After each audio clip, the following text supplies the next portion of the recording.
All right, we are back in striking 720p. Hopefully this works. Hopefully it's a huge jump in quality and the internet can calm the hell down now. Let's make sure the feed's back up and running. All right, 720p now. Hopefully everybody calms down. Oh, there's the 824 Budweiser car there. What an awesome in-car shot. Also, is Ryan Luce the only one running a sprint car? So that was that was one of the considerations. Ryan Lewis decided maybe that wasn't in his best interest. so that's not happening now. But yeah. So how many sprint cars are there? Let me tell you. How many sprint cars are there? Is there a Flexbox 44 on that? There. Yeah. It is. Yeah. Check that out. Yeah, it's technically an Acura NSX somehow because it has an Acura logo on it. But yeah.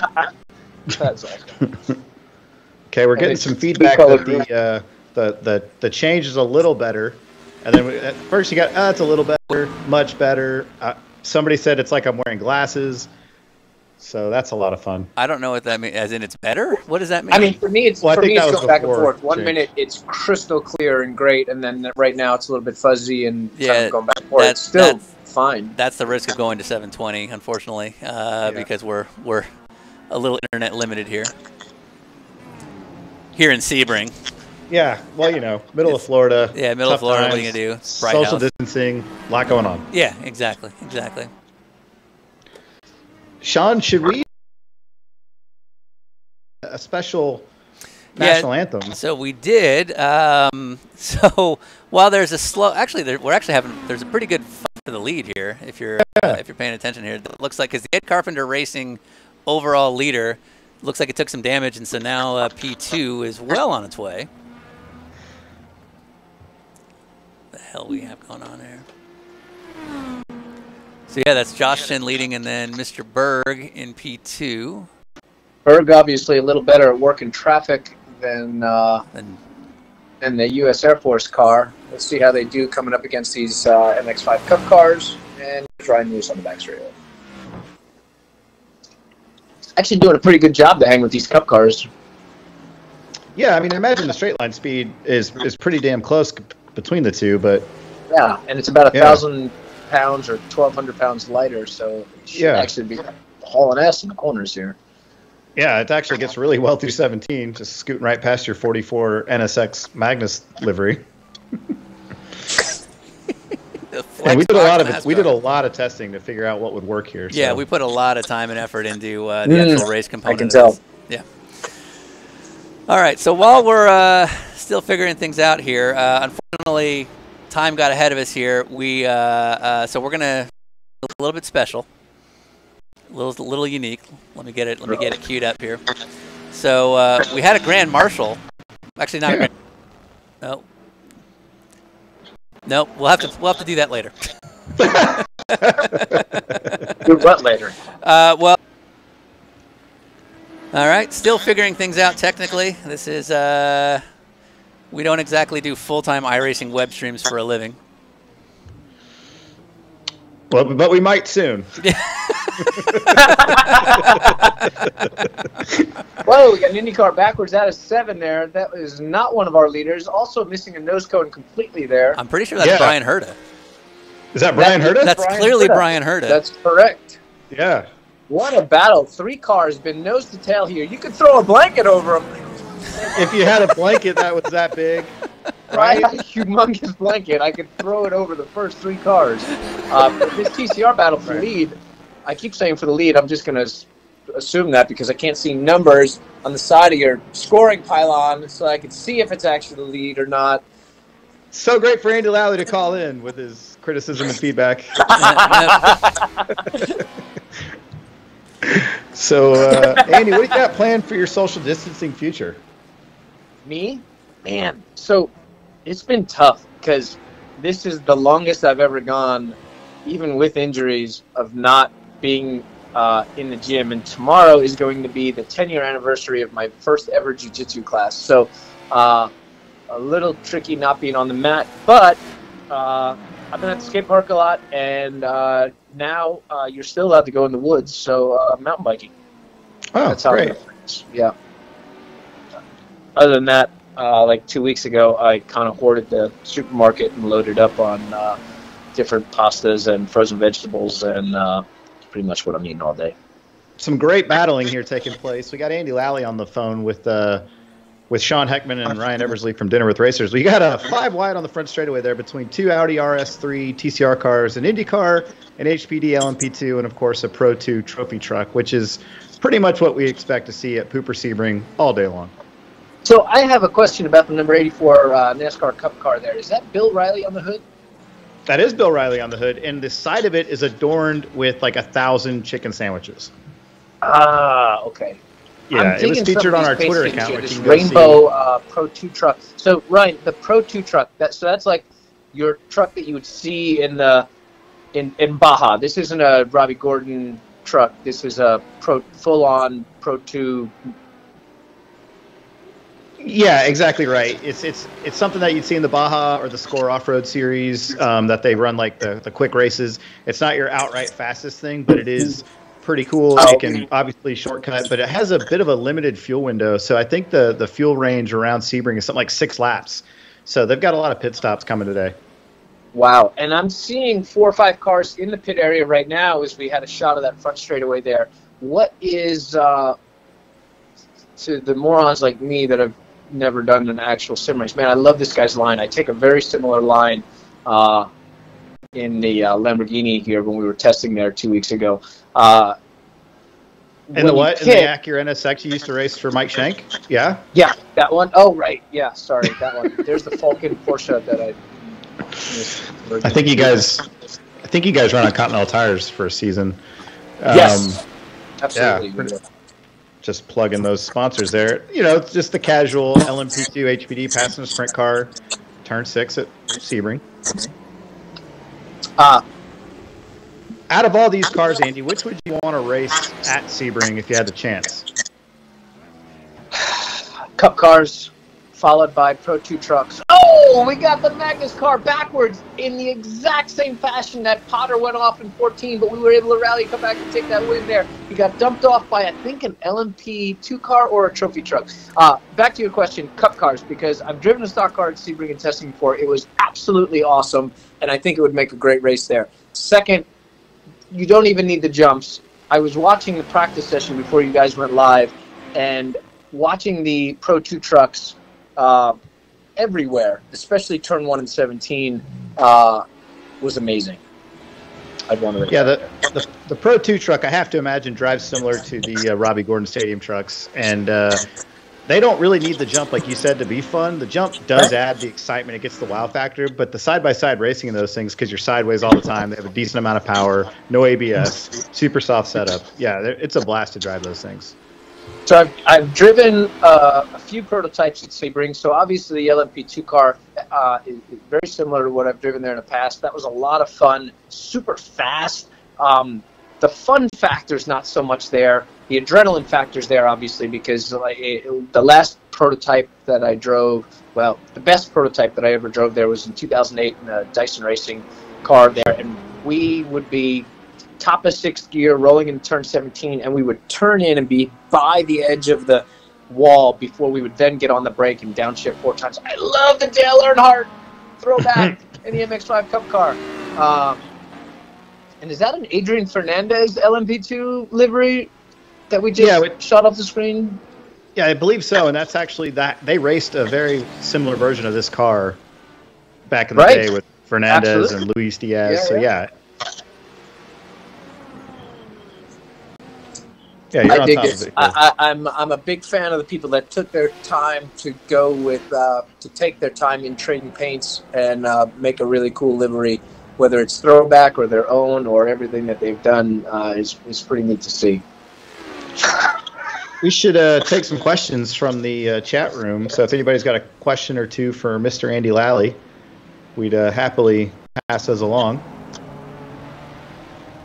3 wide in the turn 5, a MX-5 Cup car, a Pro 2, and a pink LMP2 car. I never thought I'd actually say that, but Does it count 3 wide if both of the trucks were in the grass? Oh, absolutely. Yeah, I guess so. You're a big fan of track limits. Talk about that. I can't cuss here, can I? Is it Madness After Dark yet? Honestly, It's a dinner with racers, Andy. Oh, right. Sorry.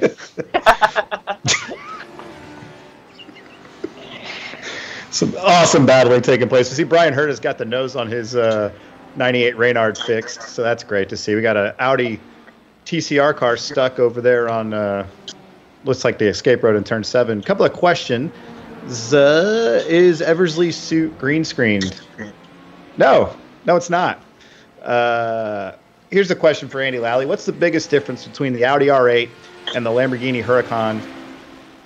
And why are the Continental tires the best on either of them? They're almost the exact same car. Really? I'm not going to lie. The biggest difference, honestly, is the visual. The very long slanted windshield, it puts the A-pillar in a little bit of a different spot, and your seating position's a little bit different. So your visuals are a little crazy. Sure. The Lamborghini was a little better, is a little better aerodynamically. Visually wise, the Audi was actually really good to eliminate a lot of blind spots. So in a lot of GT cars, I don't know if you can actually tell this from sitting in the driver's seat if you're doing a roof shot or whatever. In a lot of fast left-hand corners, the A-pillar, actually, or slow left-hand corners, if you've got a 90-degree corner in a GT car or anything with a roof and a cage over your head there, where that A-pillar comes down is, and where you are seated, how high or low you sit, affects blind spots through left-hand corners. So, like, for me, tricky places are turn 1 at Mid-Ohio, turn 10 at Watkins Glen, every stupid hairpin at Coda, and basically anything just about 90 degrees, there's going to be a point where you're going to lose your apex and your track out visual. Like for me, like I described to people that you sort of, don't make a gif out of this, but you sort of line up your trajectory in your brain for what's actually there and what your slip angle is, and then when you hit it, you're kind of anticipating that and pulling the trigger and going, and sometimes that coincides with right as you fly into that blind spot. So man, I can drag a question out, can I? So not much of a difference. Okay, great. And the backup question to that was the Continental thing. We'll just assume you like Continental tires. I love Continental tires, actually, and General tires. I run General tires on my truck at home here. And for those listeners that don't know, General Tires is a part of the Continental Tire family. So we have a question. Andy Lally, would you like to drive the Magnus Flexbox number 44 NASCAR Cup car? We can get you in for a stint. Oh, today? I'd have to go find a place, but I would love to at some point here. This is Ellie, by the way.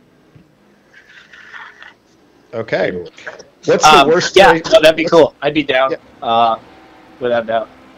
Stuff and More is asking, what's the worst track you've raced at?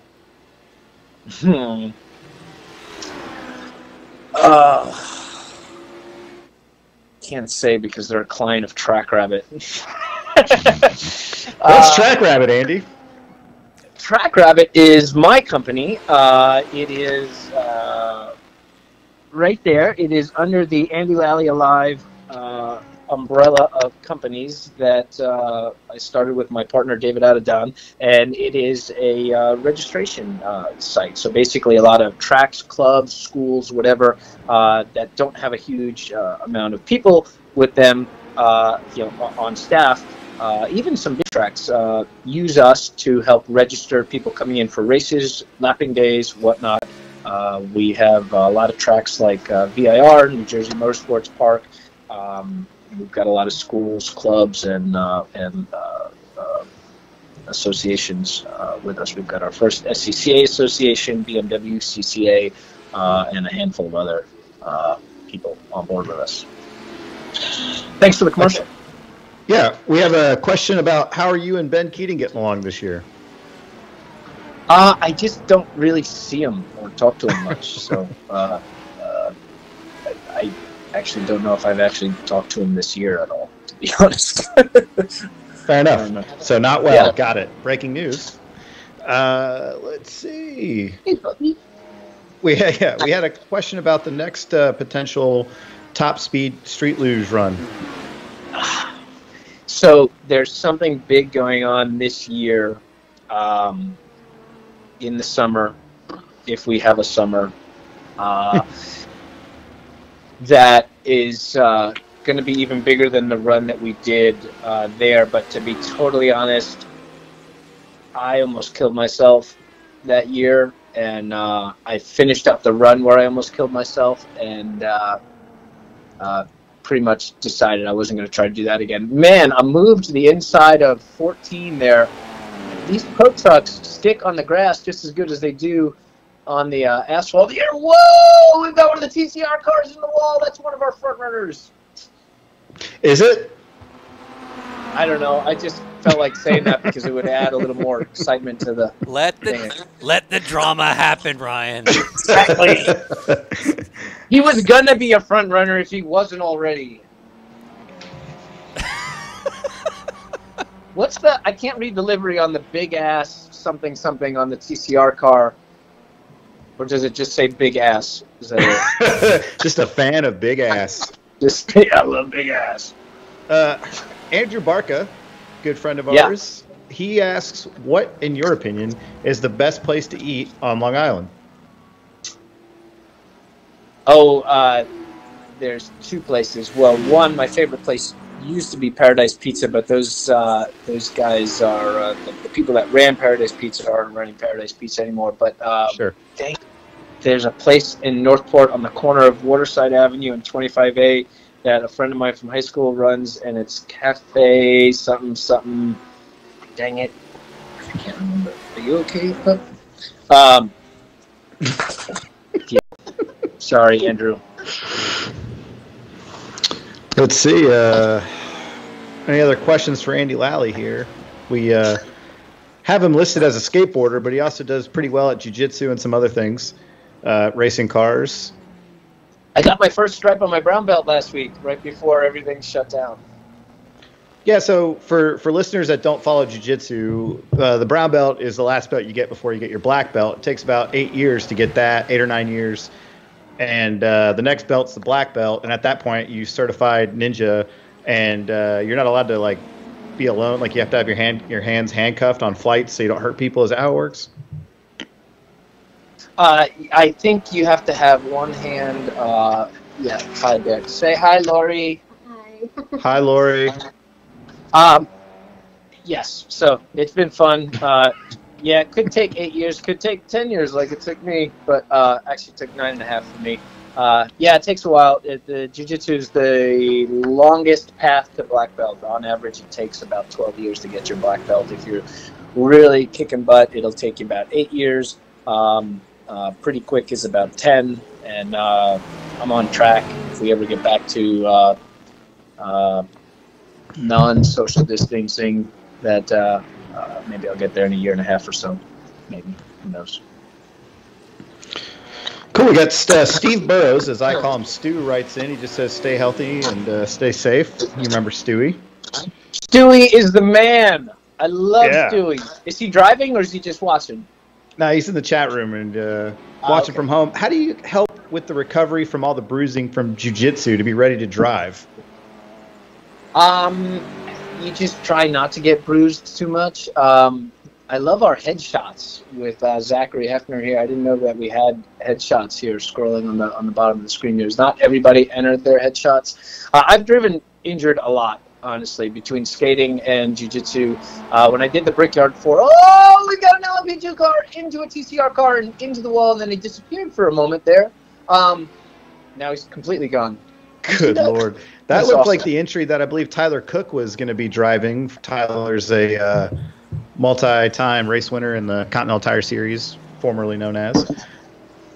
Yeah, a lot of fun going on here. MX-5's on the outside. Did the Dale Earnhardt car going there into turn 1. So a lot of fun. Who is our MX-5 leader? Can you guys scroll to the...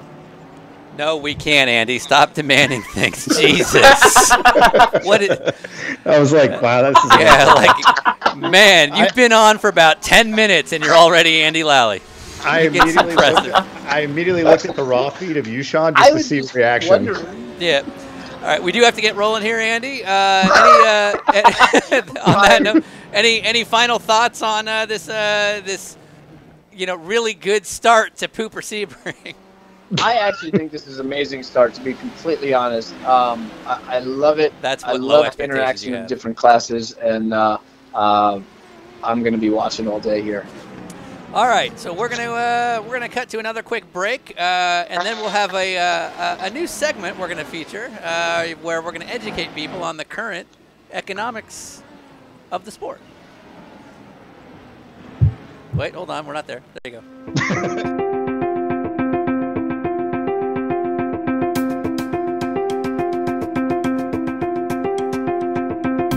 Racing simulation is very important in today's motorsports world. And of course, you do have several options. When we created Dinner Racers, the entire goal was to let the fans really know what the motorsports world is all about. And that's why we've created e-racing. E-racing is the most realistic simulation game I've ever seen in my life. It's the most realistic simulator I've ever done in racing. E-racing is the only one that really comes close to the real experience. If you feel the upfront costs are too high, we can actually just hide it in an overcharged damage bill later. Or if you prefer, we can share costs and we'll split the bill with the co-driver. We just won't tell you how bad they are. Still not what you're looking for? Don't worry, we have the test driver plan. You don't actually get to race, but you get to take a lot of cool photos and your Instagram fans are gonna love it. As a driver, I wanted to make sure that e-racing provided a completely immersive simulation. There are plenty of other simulators out there that'll talk about their tire model or their physics, but is that really the entire experience? That's why, with e-racing, we make sure that every time you crash, you have to ride in the tow truck all the way back to the garage. Man, I don't even know what you were thinking. Sure, some games have a reset button, but what if you had to look your crew in the eye and tell them they're not going to sleep tonight because of something you did? As a team owner, what I want to do is have some of the people feel the pressure of what the guys feel behind the scenes when the kids make mistakes out on the track. Well, thanks a lot, now we're going to be here all night. In case you didn't know, we all know how to weld already. And the features don't just stop there. E-racing has actually contracted real-life engineers from the world of stock car racing to sports cars and IndyCar who will actually call you on the phone and tell you what you've done wrong. Yeah, dude, I don't think it's the car. On a positive note, you're doing awesome on the straights. Yeah, I don't know, maybe try lifting next time? You're kind of a long way away from needing any setup work. Martin didn't seem to have that problem at all. The cool thing about e-racing is if somebody crashes me out, there'll be an automatic Twitter fight right after. It is so realistic that if you make a mistake on track, it will automatically contact your father and he will cut your daily allowance. So I had a crash on e-racing and automatically I got 45 messages on my phone. There's nothing more embarrassing than all of your friends asking if you're okay and you screwed up yourself. When you make a mistake, they actually have digital Justin Bell jump on you for 20 minutes and not let it go. I think I was a little bit lazy on his move and not at all emphatic. Lapse in deliberation and concentration, and he goes. He knows that it was probably something to do with him. Now, for someone like myself, coming from the marketing and the business side of the sport, we've gone to great lengths to make sure this is fully immersive. First, we'll work closely with you to figure out how you can hide just how much you're spending so that your spouse never finds out. Now, if it's maybe just too expensive, e-racing is the only motorsport simulation to offer the walk the paddock feature. You may not necessarily get to get behind the wheel, but you can still be part of the program. Not happy with your notoriety? We'll start a clothing line, maybe a podcast. Does a podcast sound like too much work? Problem. Just wait for some racing. What you have to do to get approved is no Stefan Johansson. Simon Wood, you know him?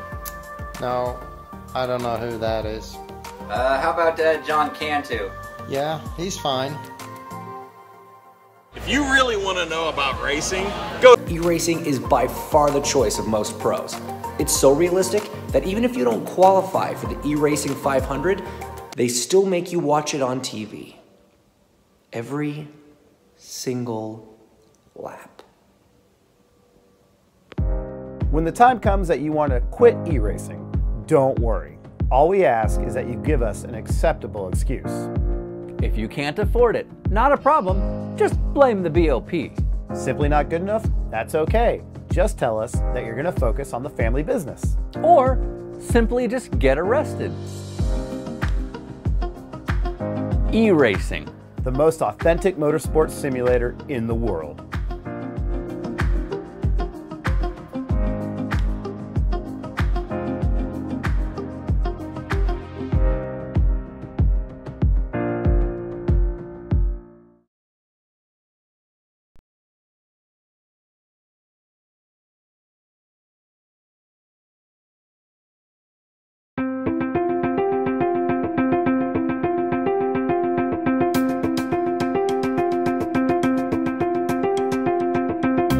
Racing simulation is very important in today's motorsports world. And of course, you do have several options. When we created Dinner with Racers, the entire goal was to let the fans really know what the motorsports world is all about. And that's why we've created e-racing. E-racing is the most realistic simulation game I've ever seen in my life. It's the most realistic simulator I've ever done in racing. E-racing's the only one that really comes close. All right. Sorry for a little bit of break there. We still trying to figure things out. It's early on, but hopefully this looks like the stream quality is better. Hopefully everybody's happy. It is what time is it? It's 11:50. We're still pretty early on. Currently leading. Yeah. We have overall leader is an IndyCar by the team Flying Shaft Rods. But already up to P2 overall is an HPD. So Ryan, I don't know what you think, but it is very possible that we could see a HPD win overall. You know, there's been a lot of posts about the HPD car on social media the last couple of days. Dario Franchitti referred to it as one of the greatest race cars he ever drove, and he's driven some cool stuff. And I think it's our biggest class that we have entered here this week. So, you know, based on everything I'm seeing out there on track, it's very possible since the IndyCar class isn't as big as we thought it would be. Exactly. So let's take a look at you for a second. Ryan, here you are live in Sebring. Tell me about how things are faring so far. Well, I'm about to switch to whiskey because I'm running low on coffee at the moment. But yeah, you know, beautiful day, as I said earlier. Surprisingly, not as humid as I'd expect. Last year when we ran here, it was pretty warm. I've got my suit and tie on. I am wearing shorts, though, so that helps. And yeah, just happy to be here in Sebring, even with the social distancing taking place. Very good. So we've promised a lot of different content and a lot of different things. So one thing, I can't speak for you, Ryan, but one thing that I probably enjoy the most with our podcast, Dinner with Racers, is of course the note that people say. I love making up words as I try to operate switchboards here. But one of my favorite notes is when people say they find what we do educational. Like they say they learned a lot and right. They sort of have a better grasp on things now. And, you know, you don't want to make light of a really bad situation, but obviously racing right now is in an interesting place. You know, a lot of teams are you know, going to have a hard time making payrolls, and we've got a lot of contract folks that are going to, you know, are not making income right now. So there's a whole economic ripple effect. You know, obviously it's globally, but also specific to our sport of motorsports. So we figured we wanted to educate people a little bit on just what goes on economically. And so we have a guest that we're going to bring on here to kind of explain things a little bit more. So, all right, so.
All right, try this again.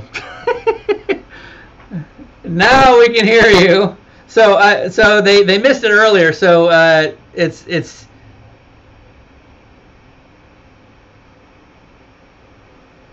okay. Yeah, I apologize. That was 100% the truck, not me.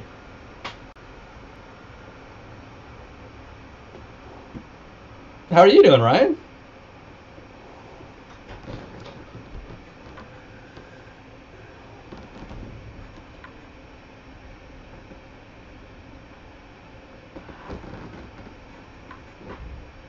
And so explain that, yeah.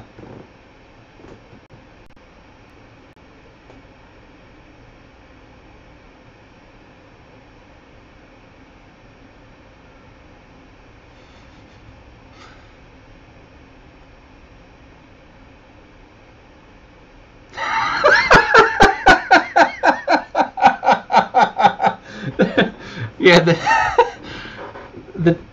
the chat room wasn't sure. Yep.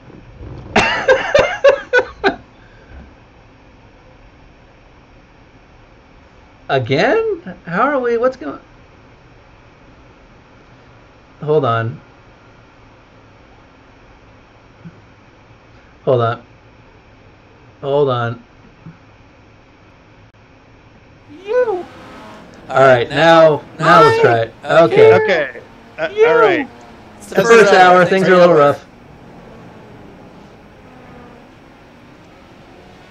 Now I can't hear I'm going anything. to 12. You figure it out. All right, so we had a little technical hiccup. So Ryan, you said one of the trucks drove into a sound booth? Yeah, apparently it ran right off the track in pit lane, hit the tower, bounced off, and hit the production truck that we have down there. So they're trying to get the fire out right now. I can see it from where I'm standing, but okay. Yeah, it should just be a moment. But Esmeralda, are you out there? I am. Yes. And just to check, can the fans can you hear Esmeralda out there? Sounds like we're okay. Yeah, I think we're good. Okay. Okay, if not, I can use my body. Wait, hold on. What I want to say. I express it through dance. Now we're okay. Okay. Okay. Totally smooth here in the first hour of the 12 hours of poop. There's a reason we call it the pooper Sebring. Yeah, by hour 10 we'll have this sorted out, so we're good. Yeah. Okay. We're good. All right. So no one heard anything earlier. No. Right. So one of the many economic downsides of the sport right now is that we can't hire freelance sound engineers. We're just stuck with coronavirus affecting a lot of things. Yeah, webcast sound engineers are not easily available now because social distancing. So we're stuck with podcast web streams and bad sound. All right, so no one heard anything properly. So once again, can you, young lady, can you introduce your name again? Okay, for the 27th time, I am Esmeralda, the ballerina. Very good, and we wanted to bring you on because, a lot of people probably already understand kind of the economic impact of where the sport is going to be right now, but we thought you might be able to shed some light on it. Yes, well, I'm a dancer. I cannot work because I have no audience. Okay. Oh. Well, that sounds awful. But you're a race car driver. You're used to having no audience. That's correct. Oh, I see. Yes. Okay. Well, I mean, so why couldn't maybe you I race? was before Dinner with Racers. SRO never have audience. They race. So you were lifting your leg earlier, right? Is that correct? Yes. I was stretching. Hold on. No. Oh, yeah. There we go. Okay, that's a leg. Stretch. Everybody just clarifying, that's a leg. The stretch. You see my pretty shoes? Yep. Yeah. That's this is a called, thing.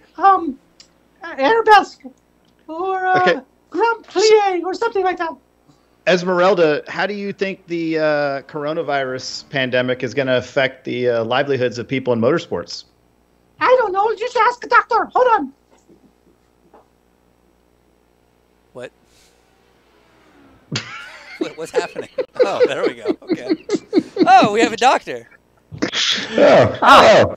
Hello there. I'm the doctor. I should have this over my nose, huh? Wow. Probably. Wow, that's tough. Yes, Yeah. you were asking about the coronavirus, correct? Correct. Okay. Well, it's a serious matter. We need to take social distancing seriously. Yeah. We're working on a vaccine.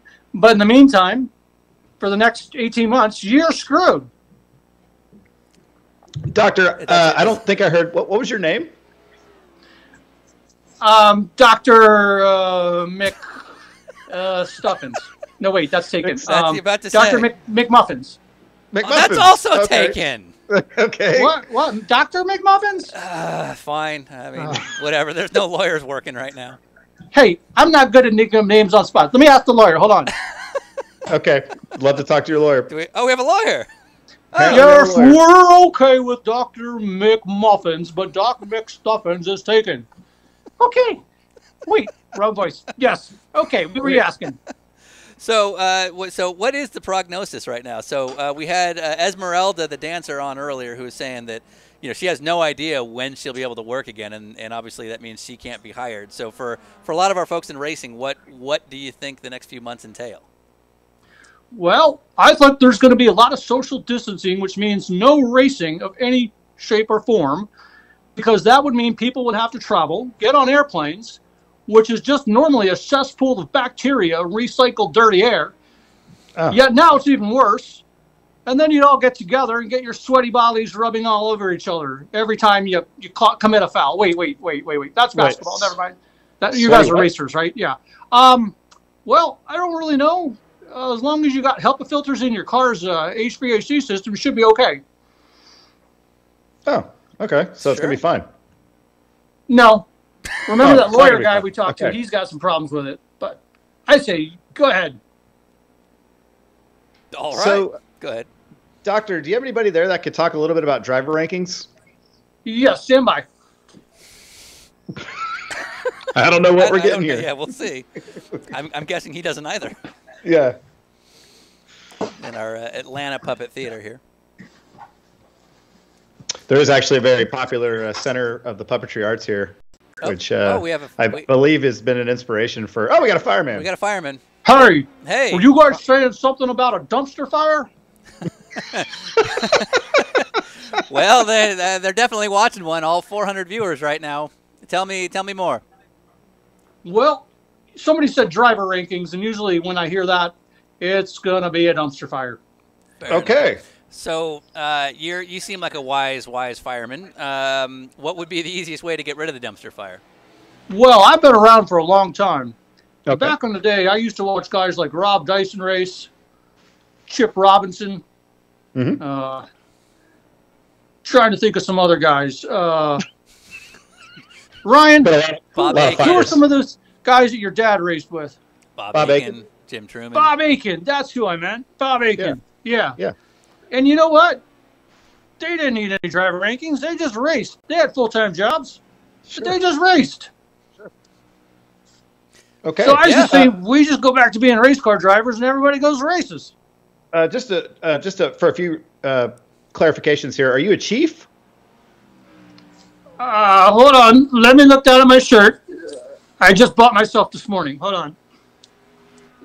Yeah, sure. Yeah, I could be a chief. Okay. So, Chief, what's your name? What do we call you? Chief what? Gosh, you keep making me think of all these stupid names. You don't know your own name? Chief Ranker. Okay, Chief Ranker. Chief Rankin. Chief Rankin. That's it. Yeah, Chief Rankin. Chief Wanker? Rankin. Ah, Rankin. Got it. Rankin. Rankin. I noticed a bit of an accent a minute ago. Where are you from, Chief Rankin? Yeah, I'm from the Atlanta area. Down south. Okay. Dirty. Trap City. You know, me and the Migos, we hang a lot. The Migos, right on. I've heard of them. Great. I put several fires out at their house before, yeah. Okay, so you're in the Atlanta area. You're obviously a really big fan of sports car racing. So who are the top drivers in the area? Well, you're talking race car drivers. Oh, yeah. Because that guy that drove me home from the airport in Lyft the other day was really good. Okay. But I'd say you got Lally, you got Pumpelly, you got Legg, you got Brian Sellers, you got Ryan Hardwick, you got Andrew Davis, you got that's all I can think of, really. Okay, so you know Ryder Pumpelly, right? Yeah. Well, he has a favorite driver. His name's Chase Elliott. You totally missed that one. So. Well, he's from Dawsonville. He lives in North Carolina. But yeah, totally. But well, you mentioned Andrew Davis, and he's from Bogart. Yeah, really. What's he doing calling himself Team ATL? Well, you called him Team ATL, Chief Rankin. Yeah. But that's really all I can think of, unless you can think of one other. Nope. No, I get the joke. All right. Clear. I think we've learned a lot here on the Pooper Sebring webcast. So we got to get running. We got another friend of ours waiting in the wings. Let's leave on a final note here. What I don't know who's around that stage, but if you had any final thoughts on what the future entails for everything going on, what would that be? Oh, we have another doctor. Is this? And what's your name? I don't know the pronoun. Is it sir, ma'am? Ma'am. Ma'am. Excuse me. Them. Okay. There. Well, you think I look like a man? This is a ma'am. Okay. And what's your name, ma'am? Sarah. All right. So, Sarah, what would be your final thoughts here on just what you think this year has ahead for us? Well, seriously, it's going to be a tough year for a lot of people in racing, and we need to band together and try to find a way to make it work for everybody. And that's the biggest thing I can say. In fact, I got a couple friends in racing that are already trying to find ways to help. Now, if you look at my shirt here, I am a doctor. Right. And as a doctor, I'm an expert on this. And as an expert, I say the most important thing is take care of each other and make sure we can all get through this. There's going to be racing again one day. We just need to make sure we all survive till we get there, and we can all be friends and competitors again. Very good. All right. Well, we'll close on that note. Ryan, we're now looking at you. Yeah. So it's behind you there at the bridge that you're standing in front of. We have a sponsor. Yeah, Continental Tire. That is correct. And did you know that Continental Tire back in the 50s launched a marketing campaign to try and sell some tires back in the 1950s? And the folks at Continental Tire were nice enough to let us go through their archives, and we found a few things. So here is the first of the Continental Tire videos that we found completely from 1955. Are you asking me?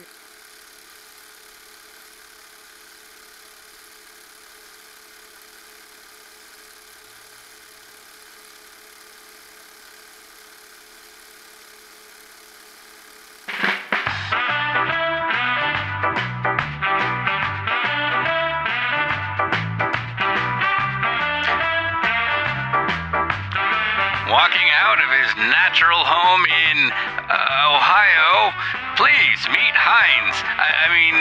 Bobby. Bobby really likes to stare awkwardly at trucks, and those trucks have Continental tires in them. Maybe if Bobby can hitch a ride in that truck with two men he doesn't know, he won't have to babysit his brother Wolfgang. Luke. Why, we'd love to have you ride in the truck with us, Bobby, but I'll tell you what, why don't you ride in the back where it's safer? None of those pesky seatbelts to try and hold you in.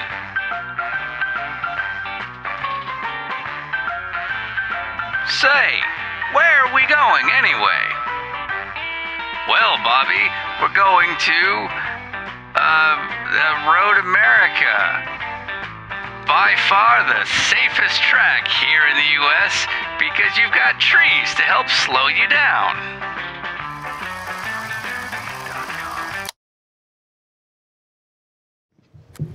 Hey, Ryan. Hi, Sean. How was that?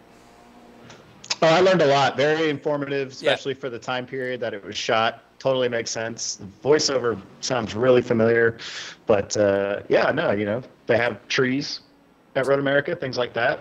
Safety is a big part of the whole, sport now. So, what'd you think? No, I thought it was lovely. But a little known fact: so we put out on the Twitters and the Facebooks, we put out several of those videos over the last couple of weeks. But specifically for this webcast, where hopefully it'll never be shared, we found a few more.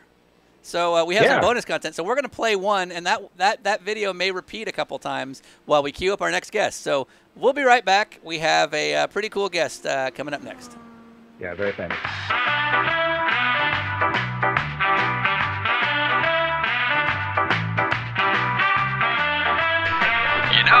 Harold, I'm glad that Billy's having a great experience and gets to meet some of the drivers and teams, but wouldn't it be great if there was some form of medium where he could literally get the thoughts and opinions of all the drivers all the time whenever he wants? It sounds like a great idea. The only downside I could possibly see would be like if there was one or two wealthy guys who don't really participate in the sport full time like the rest of the community, but they spend just enough money to think that they have an opinion, and all of a sudden nothing keeps them happy and they're bitching about everything and literally complaining about every little detail, even though they clearly don't have a global view of all the different considerations that have to go into it. They just know things from their narrow perspective because they made money in one small industry and therefore think they're geniuses about everything, even though it's not necessarily true, and they don't necessarily understand all the complexities about it because they literally only know their side of it. But hey, they made money, so we all just have to sit there and listen, and meanwhile the internet may not necessarily know the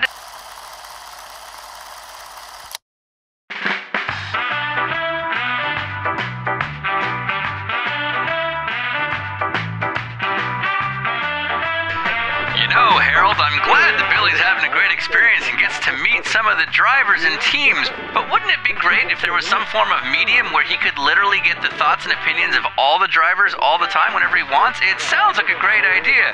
The only downside I could possibly see would be like if there was one or two wealthy guys who don't really participate in the sport full time like the rest of the community, but they spend just enough money to think that they have an opinion, and all of a sudden nothing keeps them happy and they're bitching about everything and literally complaining about every little detail, even though they clearly don't have a global view of all the different considerations that have to go into it. They just know things from their narrow perspective because they made money in one small industry and therefore think they're geniuses about everything, even though it's not necessarily true, and they don't necessarily understand all the complexities about it because they literally only know their side of it. But hey, they made money, so we all just have to sit there and listen, and meanwhile the internet may not necessarily know the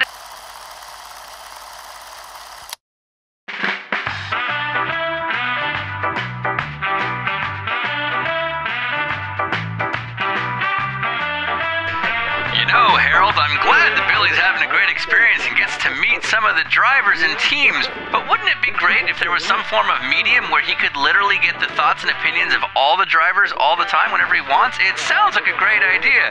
The only downside I could possibly see would be like if there was one or two wealthy guys who don't really participate in the sport full time like the rest of the community, but they spend just enough money to think that they have an opinion, and all of a sudden nothing keeps them happy and they're bitching about everything and literally complaining about every little detail, even though they clearly don't have a global view of all the different considerations that have to go into it. They just know things from their narrow perspective because they made money in one small industry and therefore think they're geniuses about everything, even though it's not necessarily true, and they don't necessarily understand all the complexities about it because they literally only know their side of it. But hey, they made money, so we all just have to sit there and listen, and meanwhile the internet may not necessarily know the